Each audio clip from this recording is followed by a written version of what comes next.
depend on.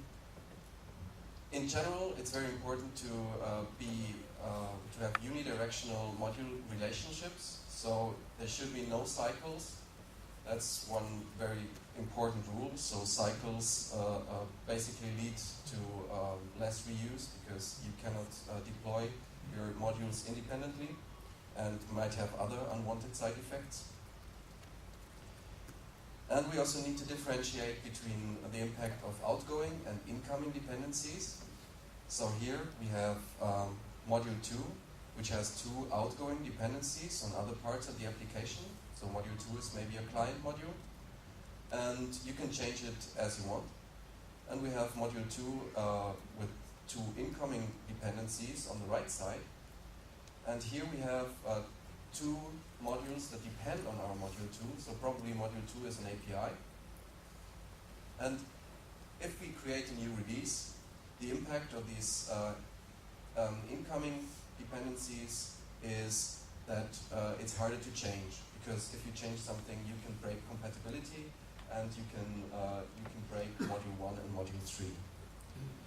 So reuse is exactly what we want. But it's very important that you know of these problems because they are different than in regular systems if you talk about modularity.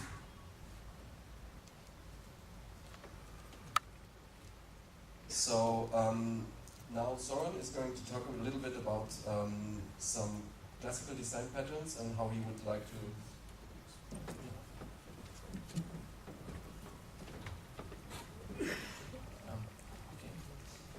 So our idea when we started porting the applications to NetBeans Platform, and the first question which arises when somebody starts to port to modular architecture is what modules do we need and how we are going to organize them. So the whole issue with the modular systems is a question of assigning the responsibilities to modules. It is very similar to the way we are assigning responsibilities when designing object-oriented system. So our idea was to use the same principles, but at a higher architectural level, on the level of modules. So during the work, we have actually identified those 3 patterns, and we said, hey, this is the same thing we use when designing class diagrams. So first pattern that is useful is adapter pattern, which actually you can use one module between 2 different modules to adapt interface between those 2 modules. This is exactly what Tony showed, that indirect dependency. So if you don't want direct dependency between 2 modules, you can put module in between and create dependency on that module. And that module is just a forwarder of method calls from one module to another.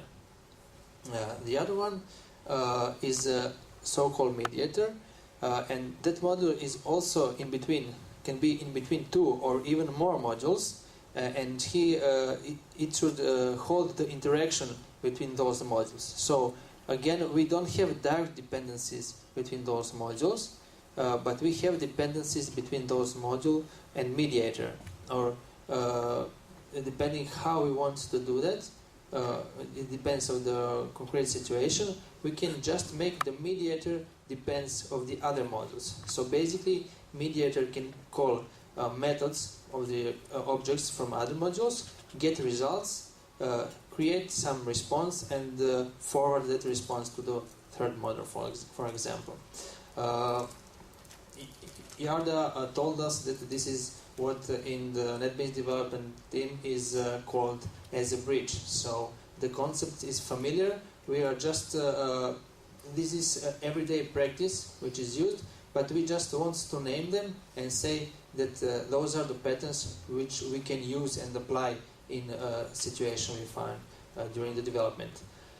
Also, the third situation would be to use a facade pattern. Then the idea is to put one module which will act as an interface for 2 or more modules, for set of modules. For example, if you want to expose some domain-specific interface to your application, but the logic for that operation are scattered around a few modules which are general and not the domain specific, and you want to give nice interface to the user, to the set of modules. You put one module in front which just holds everything, provides all the services to the rest of the application. So these two modules can be used all together, and you can create very interesting architectures which are easy to follow and a very nice way to manage the dependencies.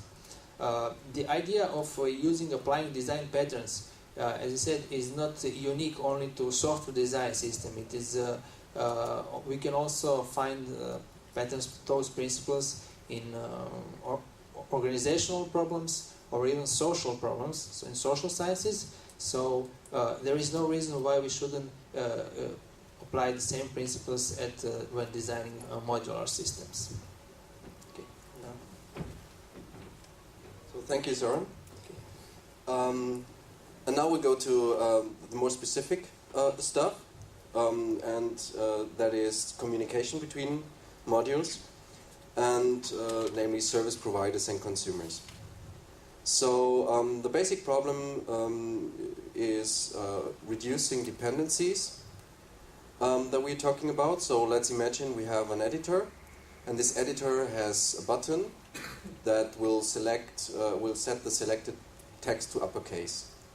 And we want to make this more general, and we want to make this an extension point, and we want to have more of these buttons, like also some buttons that set it to lower text.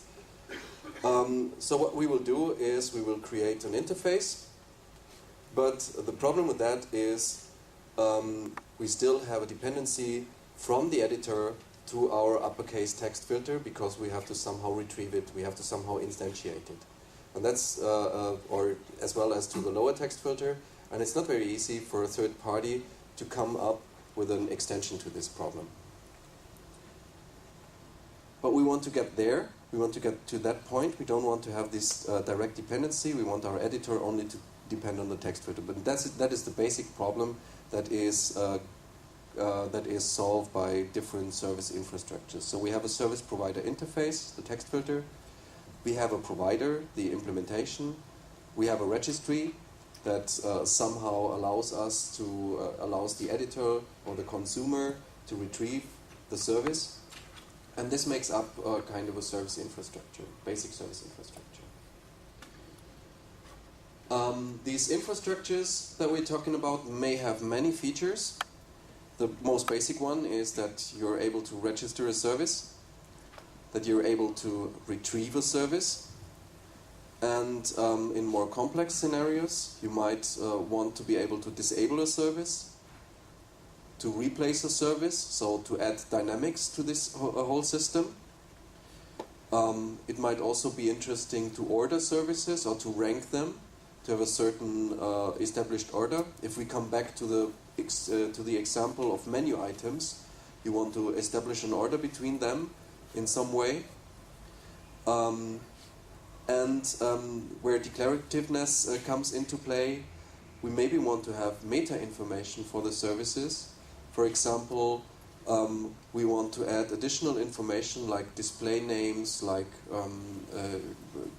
documentation that doesn't belong into the objects that we are dealing with themselves as meta information.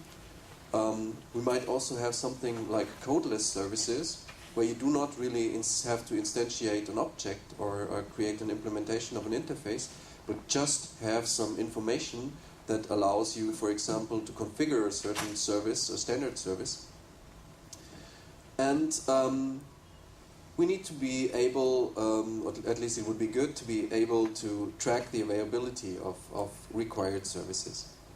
So all of these are like features that we want to request from our service infrastructure. And we will have a look at some service infrastructures now. So there are different solutions in JDK 1.6. There is the service loader mechanism.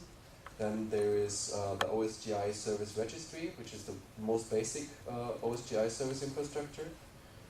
Some more advanced stuff is declarative services, which I think came into the OSGi spec in 4.0. We have lookups, which is a NetBeans solution. And as opposed to these service registry centered or search centered or lookup based registries, we also have general dependency injection like in Spring. And there are several solutions for OSGi like Spring Dynamic Modules, iPojo, pberry, and Blueprint services in OSGi Spec 4.2. And they have two, so we can separate them in two general groups. Some of them are really lookup based and some of them are injection based.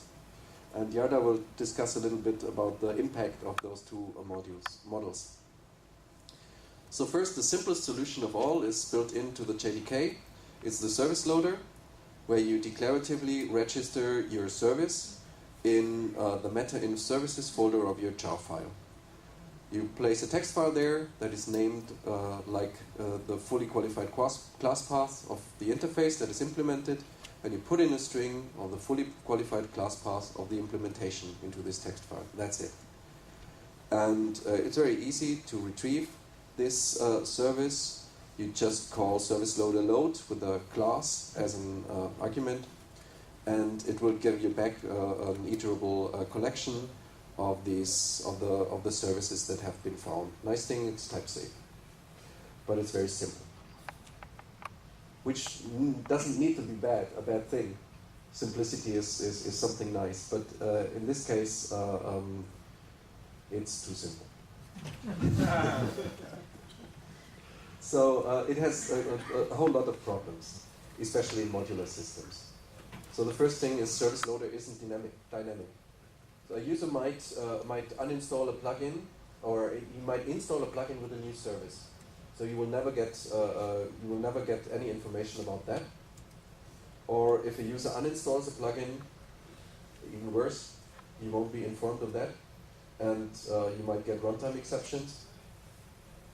Then another problem is that the service loader loads all the services at startup, which means that if you have lots of services, it will definitely increase your startup time, and also it will increase memory usage. Another problem is you have no possibility to configure your service, so you have to provide a standard constructor, and you have no whatsoever support for factory methods or for factories. And the last point is something minor. You do not have something like ranking. So you cannot establish an order between the services, how they will be given back from the service loader. So this is a very simple solution. It's standards-based because the service this meta-inf services registration is specified in the jar specification since JDK 1.3, I think. But still, it's too simple.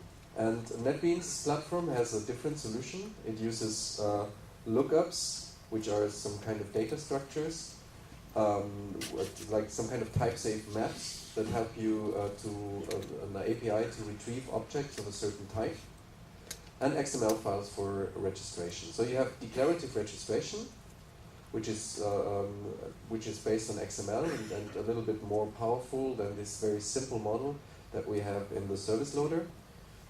And we can configure them via this. And we have a very simple API of getting hold of the objects. So the benefit of this is it's dynamic. You have listeners. So you have a lookup listener, it's called.